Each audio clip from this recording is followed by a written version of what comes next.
রাজধানীর লালবাগে চলছে কোরবানির পশুর চামড়া বেচাকেনা। বেলা 12টার পর থেকেই ঢাকা মহানগরী ও এর আশপাশের বিভিন্ন এলাকা থেকে মৌসুমী চামড়া ব্যবসায়ীরা ট্রাকে ভ্যানে করে চামড়া নিয়ে এসেছেন লালবাগের পোস্তায়। চামড়া এখন মনে করেন আসতে আছে, হ্যাঁ, রাত মনে করেন 12টা 1টা বাজে মনে করেন বহুত চামড়া আসবে, 500-600 চামড়া আসছে আর কি চামড়া আসবে। ছোট গুলান মনে করেন কত হইবে, ছোট গুলান 600 টাকা আর বড় গুলান মনে করেন 1000। সোমবার দুপুরের পর থেকেই দেখা যায় লালবাগের শায়েস্তা খান, রাজনারায়ণ ধর ও আশপাশের বিভিন্ন সড়কে পাইকারি ব্যবসায়ীরা বিভিন্ন এলাকার মৌসুমী ব্যবসায়ীদের কাছ থেকে চামড়া সংগ্রহ শুরু করেছেন। তবে রাতের দিকে পুরোদমে চামড়া কেনা বেচা শুরু হবে বলে জানিয়েছেন ব্যবসায়ীরা।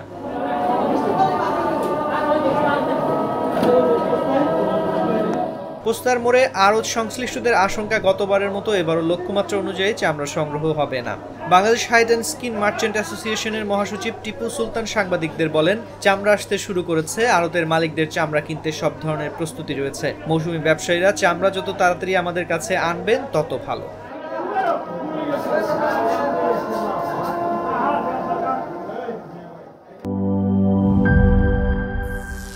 করিম চাচা, আপনার প্রিয় মানুষদের কখনো বিপদে ফেলতে চাইবেন না স্যার। তাহলে আমাদের বিপদে রাখা কি ঠিক হচ্ছে?